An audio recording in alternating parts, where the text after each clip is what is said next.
Good afternoon, ladies and gentlemen. My name is Randy Dudar, and I'm a city councillor from Saskatoon, and I sit on the SUMA's board of directors.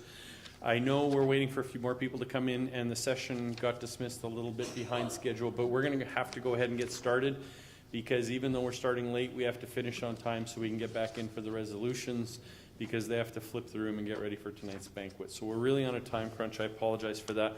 But we're going to go ahead and get started and let our colleagues keep trickling into the room. Before we do, I want to give you a quick reminder of the emergency exits at this side of the room, and there's another one at the back. And please go to pages 24 and 25 of your convention booklet when you get a chance and check the AED locations throughout the building. Safety is a big issue to SUMA, so I know we've reminded you of this in every session. We're going to keep reminding you of that as well. Please note that this session is being recorded, so what we would like you to do, in a second we're going to hear from our panel. When they're done, they have allocated 5 or 10 minutes at the end for questions. What I would ask is that should you have a question at the end of the presentations, please form a line at the microphone, and we're going to ask you to speak clearly into the microphone. Give us your name and the community that you're from. The reason for that is because all these sessions are recorded and we're going to put them on SUMA's YouTube channel later on this month. And so not only do we want to hear from the panel and get their answers, we want to find out what the question is as well. So when you come up, if you could please speak clearly into the microphone, we'd appreciate it. We've asked all of our panels and all of our speakers this year to do the best they can to tailor their presentations toward the variety of communities that we have within SUMA. So we have everything from hamlets and towns and villages all the way up to the cities of Regina and Saskatoon and the cities and towns in between. So sometimes when you come to a session, you may hear a proposal from a big city or you may hear a speaker that addresses something towards a smaller town. What we challenge you to do is find something in each session that applies to your community so that you can get a learning and take that away for you as well. And we've asked all of our speakers to do that at the same time.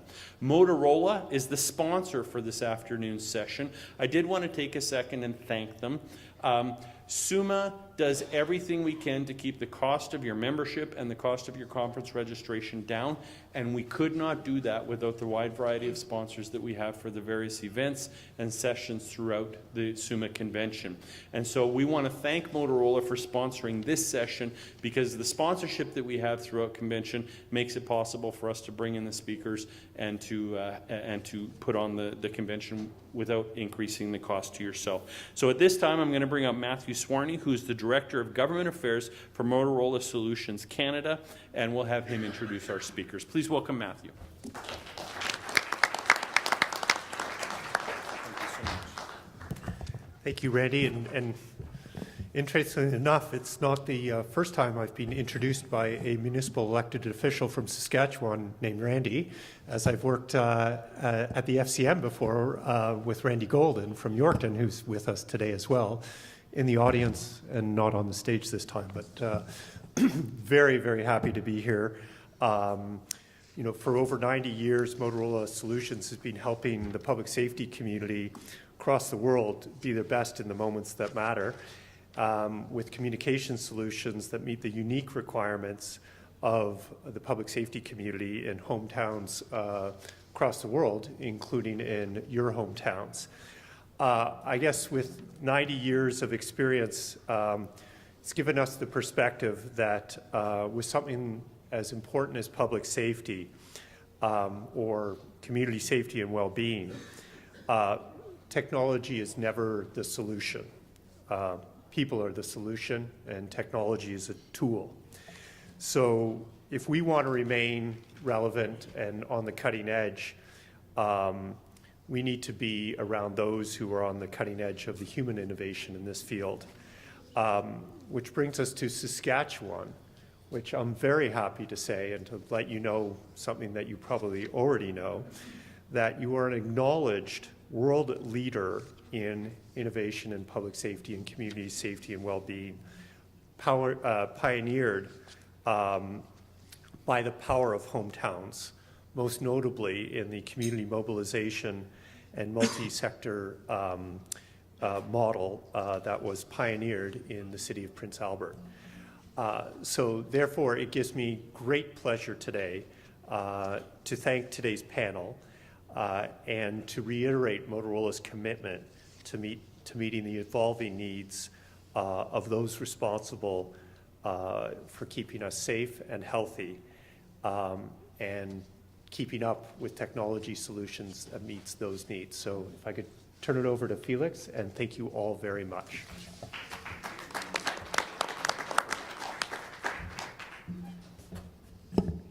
Well, thank you for coming. I'm looking at the room and I'm seeing everyone that's coming in is turning right away and they're moving to the back. And I think I know why. Because you all read crime prevention and you're expecting a number of police officers here at the front that could potentially bust you if you ask the wrong question. But that's exactly not really the point. I think there is a former police officer, retired police officer, sitting at the front. But what we're going to talk about, what we want to talk about today is really about a number of different things, looking at crime prevention and an approach to crime prevention that is outside of the hands of police and maybe to a large degree using the name crime prevention in this. And somebody will speak later about different approaches that have been used, maybe community well-being and community safety are the better terms, but we've historically had crime prevention in the name of the Canadian Municipal Network on Crime Prevention, and so be it that when we come and talk to people, they automatically associate very quickly the kind of work that we do with policing and the justice system.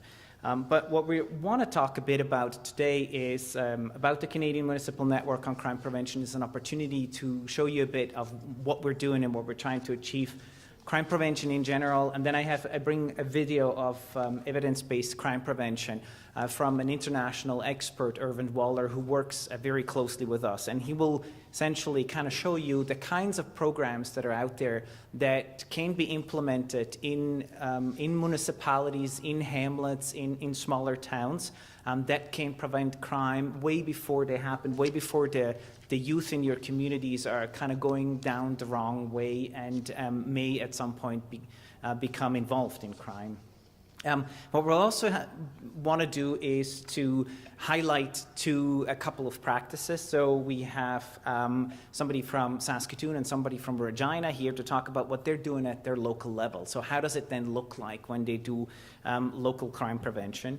And then just come on the bill and is not officially in the paperwork that you have, but we're lucky to get somebody from the Saskatchewan Ministry of Justice, Ron Anderson, to actually also talk a bit about what, from a provincial perspective, is happening when it comes to community safety and, you call it community safety and well-being, I'm assuming, or crime prevention as we would call it.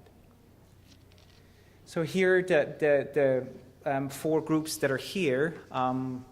I'm wondering if, Lance, if you could very quickly introduce yourself, just name and where you work, and then Elisabeth, and then Don as well.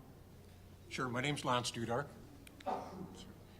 I work for the Regina Intersectoral Partnership. I'm the coordinator there. My background is policing. I spent 28 years with the Regina Police Service and retired there as a superintendent. Elisabeth? Elisabeth Miller. I'm a senior planner with planning and development, and I specifically focus on neighborhood safety through a number of programs, and we've been doing that in Saskatoon for a number of years. And good afternoon. I'm Ron Anderson, Assistant Deputy Minister of Community Safety Wellbeing in the Ministry of Justice. My part of the ministry is responsible for working many of the other ministries that address the root causes of crime, such as health, mental health, and early years education pieces. So I have lots of operations in the communities such as yours, and we're here to help facilitate discussions and see where we can support the efforts that you have in your communities. So one of the things you may have just heard is talking about early intervention, youth programming, and the kind of different projects and programs that are out there, and this is something we want to talk about a bit throughout this session. I'm going to start with the Canadian Municipal Network on Crime Prevention to give you a sense of, I had originally asked SUMA if there was interest in talking a bit about what we're trying to do. Because at the end of the day, what our attempt is to help municipalities to get better at the practice and more organized and creating more comprehensive, potentially more comprehensive approaches that are localized, that are local solutions to local problems in order to prevent crime over time. We currently represent about 35% of the Canadian population, These are some of the municipalities that have joined us. We have municipalities as small as 10,000 people that are members of the Canadian Municipal Network on Crime Prevention. It's a history, it's an interesting history. It's about 12 years old by now, and it's based on a couple of conferences, one in Montreal and one in Paris, and then the Horner Report. The Horner Report was out of the Government of Canada, and it essentially called on all levels of government, so not just the municipal level, not the provincial, but all levels of government, to invest in crime prevention. And he had made the suggestion that the equivalent of 5% of the current spending on policing in the justice system should be spent on crime prevention, because that would be the smart thing to do from a fiscal perspective, and also because it would allow to prevent victimization and crime across the country. And in 2003, there was a national symposium in Waterloo region where there was the creation of the Canadian Municipal Network on Crime Prevention, and the development of a number of documents that are essentially guiding the work that we do. And in 2015, starting in 2015, the group then got some funding to actually work across the country, to provide workshops, to do presentations, to do training. We're having a training that's happening in Edmonton next week, and we have a workshop tomorrow here for people in the region that actually do crime prevention. What we're really interested from the Canadian Municipal Network on Crime Prevention's perspective is three things. We want an increased awareness in municipalities and the local, obviously hamlets and smaller towns as well, to recognize the benefits of prevention. So why do it? Why is it so important? And it has both. It has obviously a very clear human aspect to it, because it decreases the amount of victimization, the amount of people. Everyone in this room probably knows someone who's been a victim of some form of crime or another. And so there is very, very simple and very evidence-based, very good programs out there that can actually start preventing this at the much earlier level. We're hoping that, and we're working towards an increased commitment so that municipalities and towns and hamlets, I'm going to repeat that, to be more respectful of some of you that come from smaller places, but to collaboratively and using evidence-based strategies is the way to go. What we tend to hear quite a bit is that if somebody says crime prevention, then it automatically kind of trickles down to the idea that the police services should be doing crime prevention. But in fact, evidence from across so international and Canadian evidence is very clear that the police play an important role in crime prevention, but they play part of a role, and in fact, municipalities are best located, or the local area is best located to actually identifying the problems that there are locally and identifying the solutions that could be implemented to address some of these issues. To increase the capacity in many municipalities and smaller and larger places, there is one person that works on crime prevention for, in the case of Saskatoon, there's one person that works there. There's other across the country municipalities and places that I work with where there's just one person. And that can be quite a lonely job. And so what we're trying to do is help create more capacity, but also more of a commitment to each other and a community of practice. And at the end of the day, what we're obviously trying to do is reduce crime and victimization and improve public feelings of safety. So why crime prevention? Well, public health seems to, so crime when it happens, gets in the news, but most of the time it's when big things happen. So in Toronto, I don't know if people have been following in the Church and Wellesley neighborhood, the discovery that this person actually killed at least 5 people as a serial killer. And so the media pays attention to it. Public health is a bit better at also getting the attention with some sort of the things that could be prevented early on. And it's not really a discussion that I think is sufficiently happening, and I hope this increases over time. But when you look at it, the cumulative loss and trauma to victims is estimated at $55 billion per year. That's an incredible amount of money. It's a couple of times more expensive than for example, cancer has, the impact of cancer on society. We have one property crime for every 7 adults in Canada, and 1 violent crime for every 15 adult Canadians. The other one, and I used to have this until about I do this presentation quite often, and I called it the hidden violence, but it's actually becoming more and more the violence that we're talking about, and this is the gendered violence, and particularly violence against women and girls. And the amount of violence that women and girls experience is staggering, in my opinion. I have a 10-year-old daughter, and I look at this and I'm going, what are we going to do about this? Because it's probably not going to work to put everyone in prison for what they're doing and then try to rehabilitate them. But we actually have to do something much, much earlier on in order to stop some of this from happening to women and girls across the country.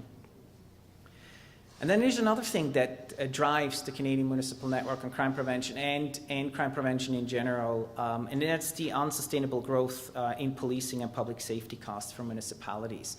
So FCM has a very clear statement on this, that it's crowding out, that policing is increasingly crowding out other services at the municipal and at the local level.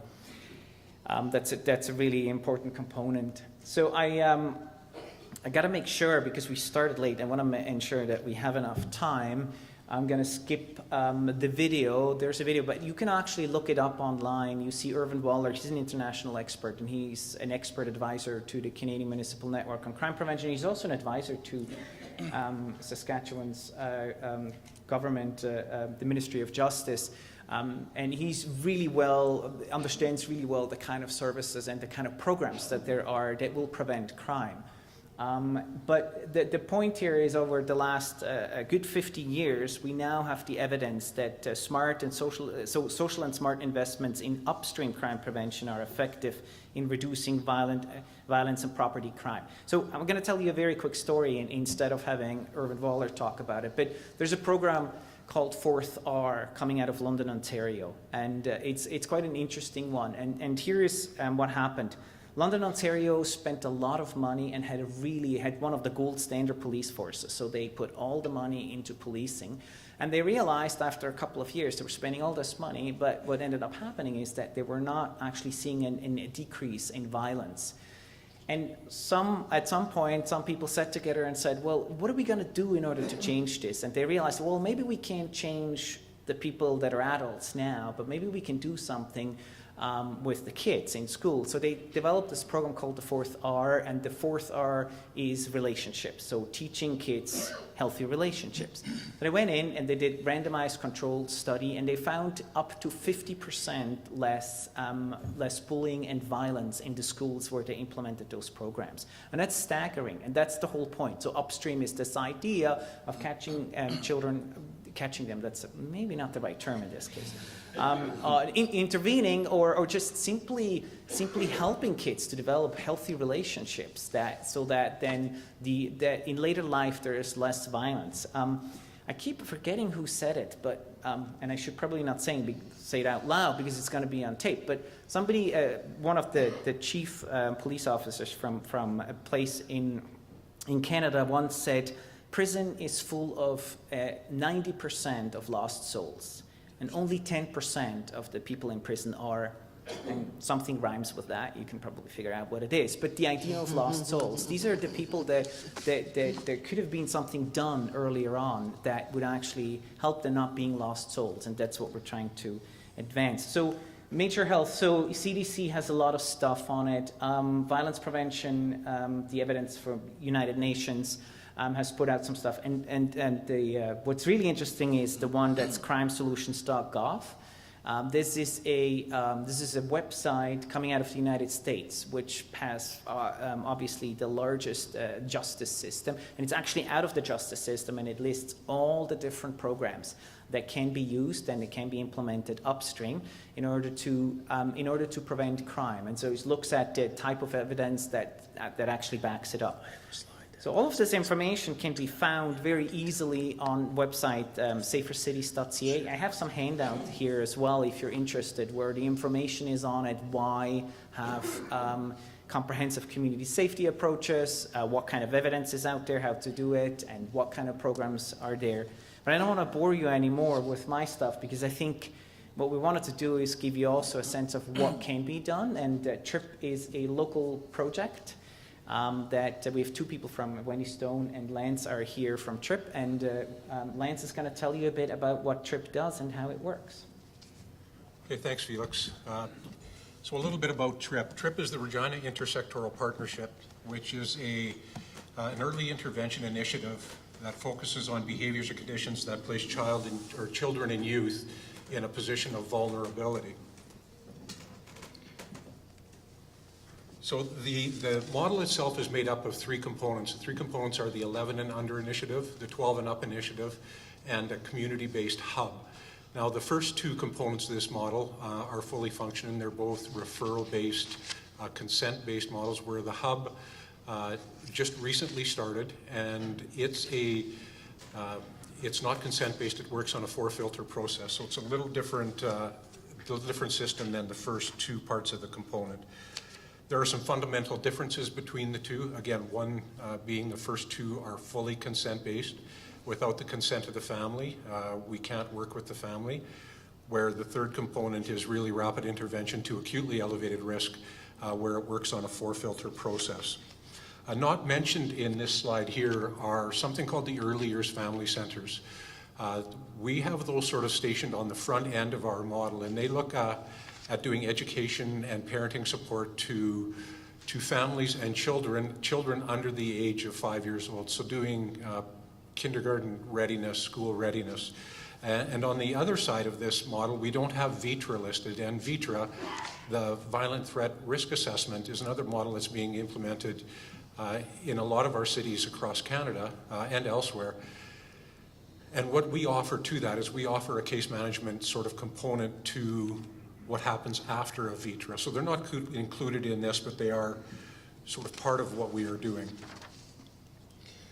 So in this model, what we're looking for is we're looking for early identification of risk. So when young children are exhibiting behaviors that's out of the norm for those children. So I'll use myself for an example. Lance is a student who's coming to school, and Lance is sort of just a grade B student, and he's always on this level, but then one day Lance comes to school and things are a little bit different, and he starts acting out a little bit. Maybe he's starting to bully some kids, maybe he's missing a little more school. Those are the behaviors that we want to pick up on. We want to pick up on that really, really early to try and identify what's causing those behaviors. And 9 times out of 10, it's a traumatic event of some sort that's occurred in that child's life. The 5 criteria that I have up on the screen are really just some things that we want people who are making referrals to our initiative to look at. But really it's about multiple risk factors, multiple behavioral challenges, people having tried some things that have not worked, and thinking that we're sort of the best option going forward. How the model works is, I said it's referral-based. We receive a referral, often from a school or from the police or even from the caregiver themselves. Parents are making self-referrals. Once we have that referral, we do a number of risk questionnaires, fact-finding questionnaires with the family, with the school, and with the child themselves. We share that information with our partners. Now, our partners are listed on the board there, the Ministry of Social Services, Justice, the school boards, the police, and the health authority. We have representatives from all of those agencies who work out of our office, so they're assigned to our office to work specifically on this shared outcome of reducing risk in these young kids. So once we have that information, we share it amongst our partners, and we come together every Wednesday afternoon and we discuss our referrals and discuss whether we're going to do with that file. If we do take the file, then we assign a case manager and we set up a case conference with that family and go out and set up a comprehensive case management plan to sort of do what we can with that family to get them turned around or to get that young person turned around.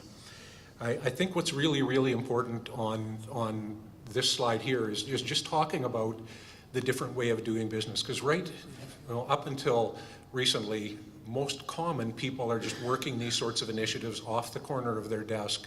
The resources aren't committed on a full-time basis, and they're not working in a collaborative fashion. Each ministry has their own mandate. They're working sort of in silos, we'll say, where this removes those silos and brings everybody together to talk about the issue and get a really broad look at what's going on with that young person and that family and try and develop a plan as a group to fix that. So it's really about doing business differently. And if we think back to 2011, I was a police executive at the time.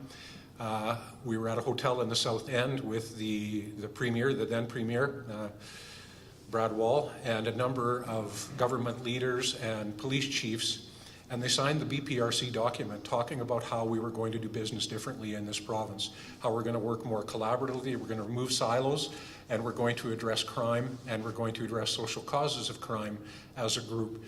We really believe that this model that we've developed here in Regina is doing just exactly what was suggested we should do in 2011.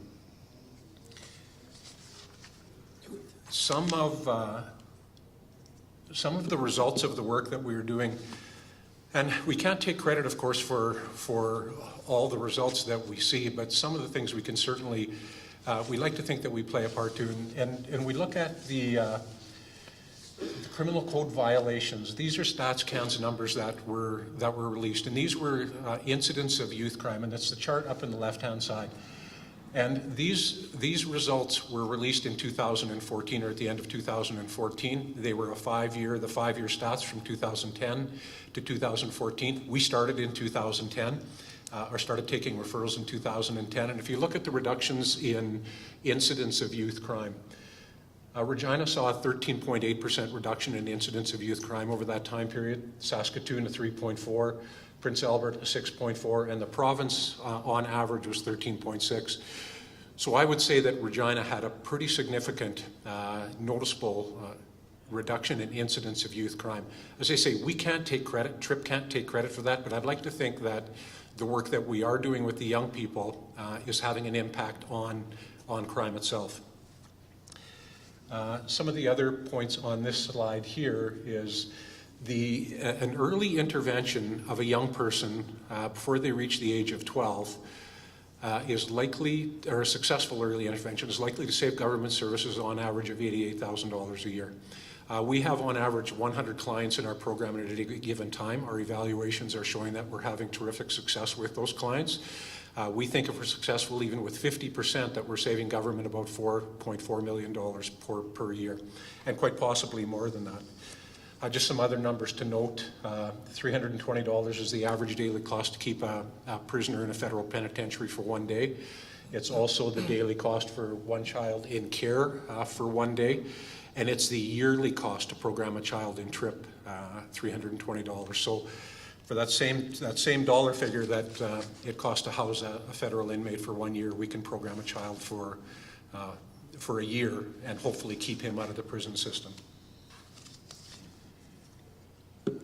Evidence-based, so we're showing good results, and I'm going to just get through this really, really quickly. As part of our initiative, we did a school engagement officer pilot for 2 years where we had somebody dedicated to working with kids, to keeping kids in school, working specifically with the child themselves and the family to overcome barriers. With that group, we saw terrific results. We saw increases in literacy and numeracy. We saw increases in attendance. We saw decreases in both our cohorts 11 and under and 12 and up. We saw decreases in police contact and significant decreases in police contact with the children that we were working with. The other really, really important number is we just finished a 2-year analysis. An evaluator by the name of Calvin Easton out of the Living Skies the Center for Social Inquiry in Prince Albert did an analysis over 2 years. He came up with some really interesting findings, and he looked at aggregate vulnerability. So looking at all of the risk factors, say that the hub table uses, so the 100 and some risk factors, we looked at those risk factors and asked and looked at whether we were having an impact on that. In 82% of the kids that we worked with, we saw a moderate to strong reduction in aggregate risk. So those risk factors that touch all of our ministries, so health, education, justice, we saw significant reductions with the kids that we were working with. So we really truly believe that we're on the right track with this model. And again, this is not about Tripp offering counseling services or offering a programming of some type. It's about taking the resources that we currently have working for ministries and doing business differently than what we did in the past. Just a more collaborative effort, I guess, to try and address the issue. And again, we're showing terrific results. If you're looking for more information, please have a look at social media here. That's our coordinates on social media as well. I do have a couple of brochures over on the table there by the water. You're welcome to take one of those. And that's my timer. Say that my time is up. So thanks very much.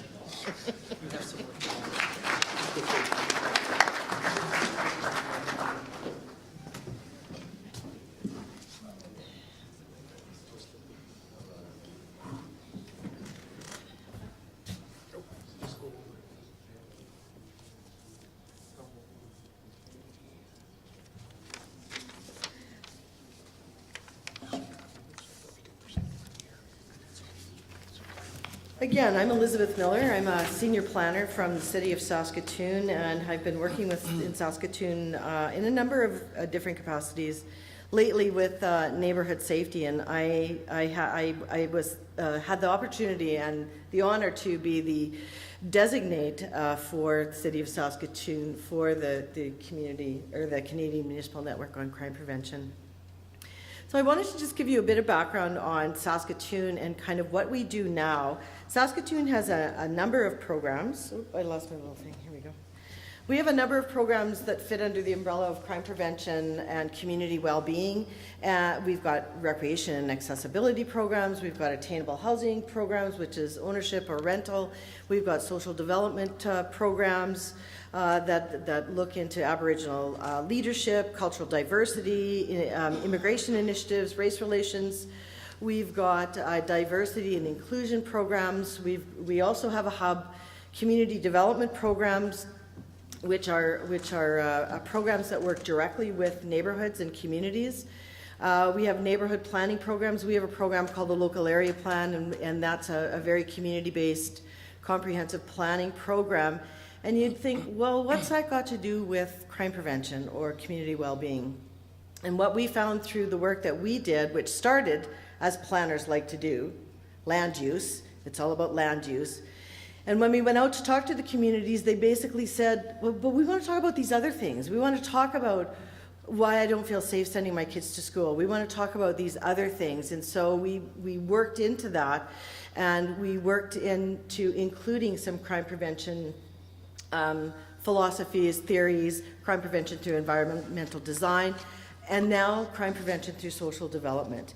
And so the neighborhood safety programs that we work on basically work with the communities. And so it's as much with the community as anything else.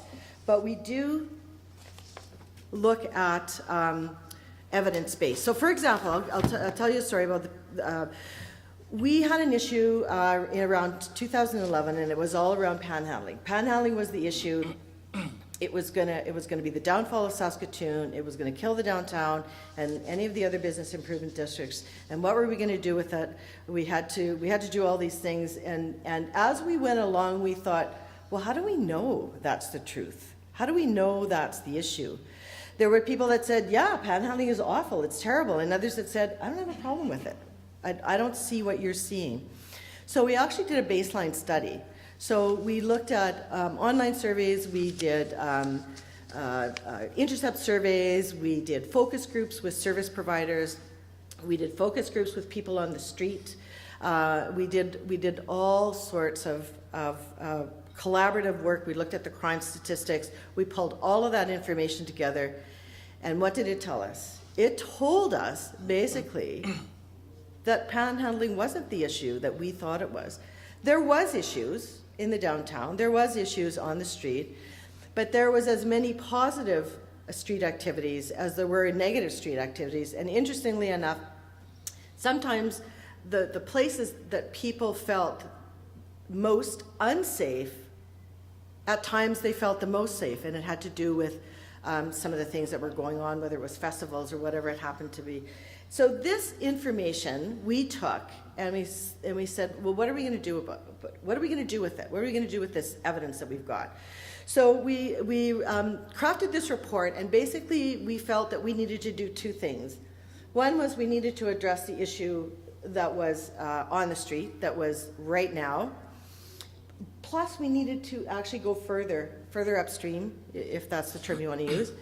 And we needed to address the root causes or the risk factors or whatever else it is, however you want to talk about it, so that we could find out why those people were doing what they were doing in the first place. So this is where the community support program came out of. So we had a community support program. These are basically the boots on the street. So this program is 6 staff that actually patrol the business improvement districts, the 3 core business improvement districts. So they patrol areas that are that the executive directors of the business improvement districts identify. It started in 2011. It has since become permanent. And what we found over time is that, in fact, this group can identify people before they become an issue. They can identify new people on the street because they know people well. So they're a bit of a hybrid between an outreach worker and a bylaw enforcement officer. So they do enforce some of the bylaws, which doesn't make them very popular, but they also know that the people that they've built up this relationship with know that if they need help, this is who they can go for. So they work with 3 segments of the population. The general public, so people on the street. One story, this lady came up to them and said, I was shopping and now I can't find my way home. Can you help me? And so they started to walk her home. She knew her address. They started to walk her home. When she got to the library, she said, yep, I'm good. I'm done. I know where I am now, so thank you very much. So the general public, anybody who is on the street, helps people feel safer, highly identifiable, as you can see from their uniforms. They work with the businesses in those business improvement districts. So they go out, they make contact with them. We're here. Do you need help? They do some mediation with people and the businesses to try and reduce conflict. And they make contact and build relationships with the people on the street. What do you need? Where are you coming from? What are your issues? Can we help you? And so they have actually helped house people, got them into programs where they have now they're not on the street anymore. So again, it's permanent now. It comes from parking meter money, which is really interesting because the parking meter money from the business improvement districts then actually goes back into those business improvement districts for this particular group. And over time, we just had our 5-year anniversary. Over time, even the police services are starting to dispatch this group more and more. So we're connected up. We had to build that rapport. We're connected up more and more with police services and with the other services like crisis intervention or any of the other service agencies. So they're quite connected up with that.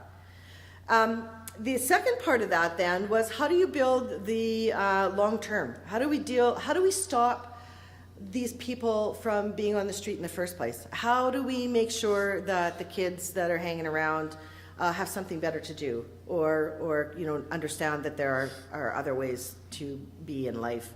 And so we had the Safe Streets Commission started out. It was to target and address the root causes of crime and that were identified through this report. It didn't actually advance past the first issue, which was Housing First, which the United Way moved forward. But we now have another group. This is actually kind of, it's a good graphic that shows where the community support program fits into the grand scheme of things. So you've got people who are thriving, stable, vulnerable, or in crisis. We've got prevention, we've got support, intervention, protection, reduction, and control. And you can see that those little, the different colors talk about, are you contacting people before something happens? So are there programs in early childhood development or those types of things where you ensure that people have the skills that they need so that they don't end up incarcerated at some point before it becomes a problem. So maybe it's an issue. Everybody has an issue at some point in their life. So how do you deal with that when it comes up? When it becomes a bigger problem, police patrol and responses, and then arrests and detention. So we work in that between the light blue and the purple, and the long term, what we're looking at now with our Safe Community Action Alliance, which is brand new. So we've got all of these programs that we're working on in Saskatoon, and what we're looking at is how do we pull that all together? How do we get everybody to work together so that we're not duplicating, we're not overlapping? We know intuitively that if we don't do something, the biggest impact is going to be at the local level. We know that people are going to show up on the street, that kids are going to go to school hungry, that the people that we talk to when we go out to the community are afraid to let their kids walk to the park. They're afraid that they're coming home and their house will be broken into or those types of things. So how do we bring that all together? How do we work together and include crime prevention, mental health, all of those issues that Lance so aptly identified, focusing on the short term, but also what are the long-term causes and how do we address them? And that includes funding and all of those things. How do we reach our mandate? How do we fund? Preserving and valuing what works now, but also doing things differently so that we don't keep repeating what doesn't work. And that's sort of where Saskatoon is now. We're still working on that, developing the Safe Community Action Alliance. And I would say stay tuned because I can see really good things coming out of it. Thank you. You have 10 minutes. Yes, I won't take it.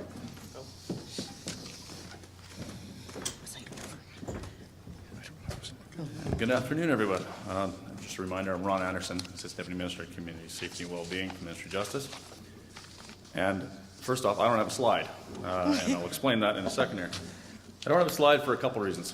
I'm not here to tell you what to do. I'm not here to tell you how you're going to do it. I'm here to listen to the discussions like the ones you just saw today and see if we can remove the barriers to help you get to where you want to be. So my particular area, the Community Safety Wellbeing branch, we work with communities around community safety wellbeing planning. We've had many meetings with Lance, and we've had meetings with Saskatoon in the past as well. And we're working in communities like Larange and North Battleford as well to address the things that are important to them. So a couple of examples in Larange right now, we work with them on their community alcohol management plan, about the barriers that are in their way for them to be able to deliver on the plan that they have, about how we can support them through that process. In North Battleford, we're working with the community and Herb Sutton out there around community safety planning, around the root causes that they're facing in their community. Each community is unique and different, so each community, as was referenced today, has to work on what their plan is to address the issues that are important to them. So a couple of examples of how we've done that. Over the last, you've heard reference to the hub model, you've heard reference to other cross-disciplinary groups. One of the first barriers that are often raised in the hub model or other models of a similar type is the information sharing barrier that we've come to reference. Over the course of the last 2 years, what we put in place is actually regulatory change in each of the privacy legislations that speaks to, as long as you have an agreement, you can share that information in an appropriate manner to address the issues of the people that are in your community. That's not widely known. So we do that type of work within our branch to support the things that you want to get to. I heard data brought up many times through the discussion, and yes, Irvin Waller, we've worked many times with Irvin Waller from the University of Ottawa, who's a researcher in crime prevention. And when we talk about crime prevention, really we're talking about the root causes that we heard referenced many times today. And so we use the term community safety and well-being because when you hear crime prevention, as was mentioned before, you immediately go to the justice sector. Well, in policing, we know that about 75% of the calls that come into policing are actually antisocial behavior or non-crime related material. That doesn't get reported out. What you get in the media every time the crime stats come up from Statistics Canada are the actual 25% of crime that are investigated, and there's either a charge or a resolution to that particular thing. When people are phoning police or calling out to a government agency, generally speaking, what they're looking for is a resolution. They're looking for resolution for whatever that situation is, be it mental health issue, be it a school attendance issue, be it truancy, be it an actual criminal act. So we like to use the term community safety and well-being because it's a shared responsibility to find a resolution to each of those things that lead people into the justice sector. There was reference to the famous quote from a police chief about the percentage of individuals who are lost souls, and I won't say the second word either. That is very real. We've been working with Statistics Canada over the last 3 years to do what was called a recontact study, and that is a publicly available, first phase is a publicly available document that we can have sent out through somebody in the organization here, that looked at the individuals that go back through the justice system repeatedly. And it created basically a group of profiles of individuals, non-identifiable, who go through the justice system repeatedly, how often, what the time lag is in between them, and those pieces of information. And initially it was done from the perspective of what does the justice system look like in Saskatchewan? How effective are we at having people go through the justice system? At the end of the day, what we learned is there's a large portion of people who cycle through the justice system very quickly and many, many times. Those aren't the people who are being sentenced for serious violent offenses, because you do not churn through the justice system many, many times in a 2-year period if you've been charged with a serious offense. These are the individuals that we're talking primarily about today as the lost soul individuals who have the mental health or addictions issues that are bringing them back into contact repeatedly, where we simply bring them into a courtroom and we say, thank you for showing up again, here's what we're providing you for further probation, etc., but your real issue is alcohol and we really can't help you. So we work across the ministries with the other ministries and health, addiction services, mental health, education at the root cause level from our branch through community agencies and contracts to try and address those situations of either victimization or the situations that people have that bring them into contact with the Justice Ministry. So both of the presentations you saw earlier referenced the importance of data and evaluation, and that's very, very important for any of the work that we do. And there are lots of ways to shore up that data, both inside your own community or to reach out to others. Statistics Canada has a great wealth of data that many people aren't aware of that are available for the communities to work on through regional data centers like the one in Saskatoon at the university. That'll help give you a perspective about your community and what the situations are there.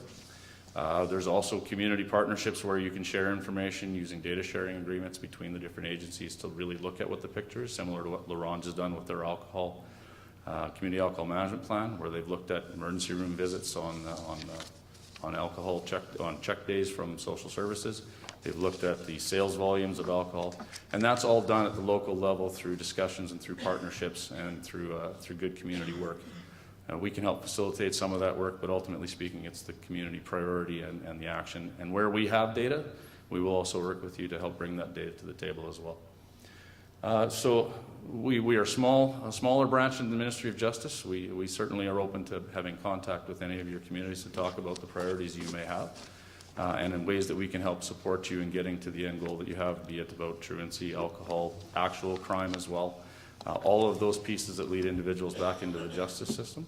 So we'll be available to take some questions and also be available after the convention here should you want to reach out and have a conversation about your local plan or how we can help with you with what's facing your community today.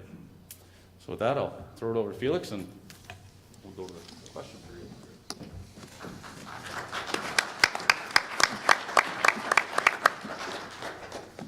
Great. Well, thank you very much to all of our presenters.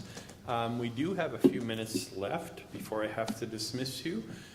So with that, there is a microphone at the front. Does anybody have any questions? If so, come on up to the microphone. Please state your name and where you're from, and then state your question clearly. Thank you. My name is Dennis Novoselski. I'm from Do we have a mic on? Try again, Dennis. Okay. There you are.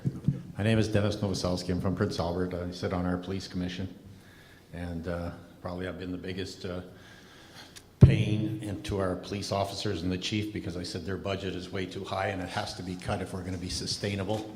For a small city, it's in the figure of around $19 million, which is St. Albert, Alberta is twice the size and has 30 less officers and half the budget. Lloydminster has a $7.4 million budget and 31 RCMP officers, and we have 94 plus bylaw plus support staff.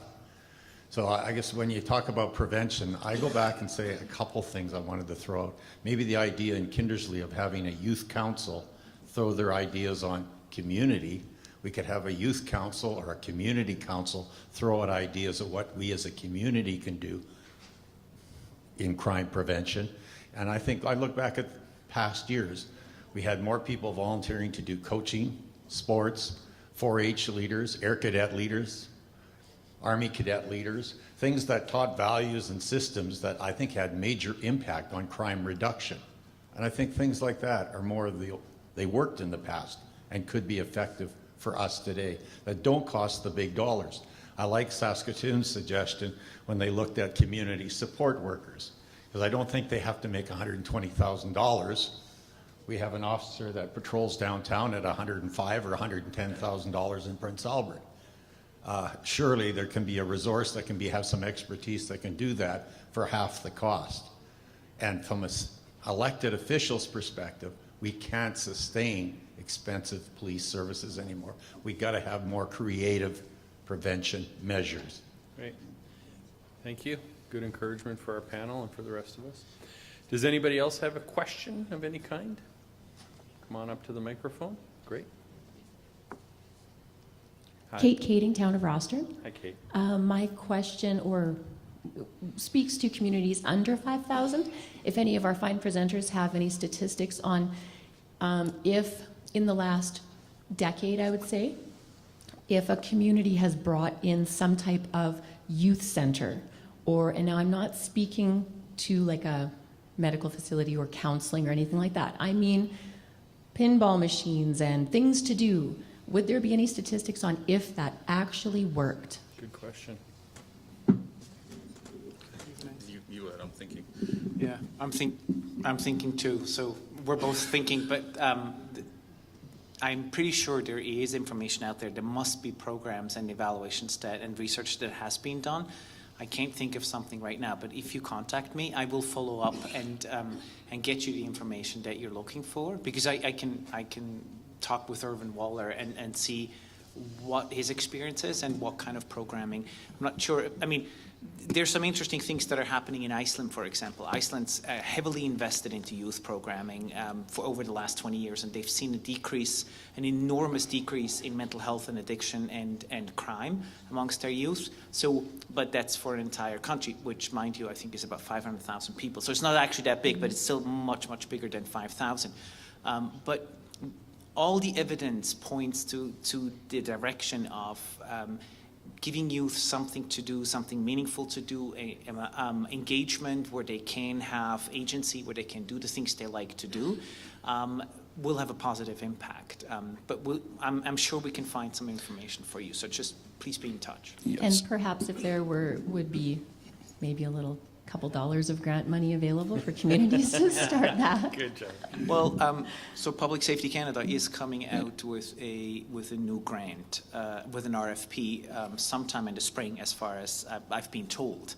The difficulty is the investment of actually writing a grant is quite large. It takes a lot of time and a lot of energy, but it's coming. So those may be an opportunity to actually look at, as long as there's evidence behind, saying if we engage the youth through some sort of a center, then there will be a positive, from a crime prevention, from a crime perspective, there will be positive outcomes. I think there'll be okay with that as one proposal. Yeah, I was going to echo the Public Safety Canada comment, and you could, as multiple communities, send a singular submission in to try and share that burden across for the writing piece is one way to do it. I did want to point out that if you're looking for information on programs, etc., the UK What Works Centres has a lot of information that are publicly available on different programs. There's lots of evaluations there. Irvin Waller, certainly through the University of Ottawa, there's materials there.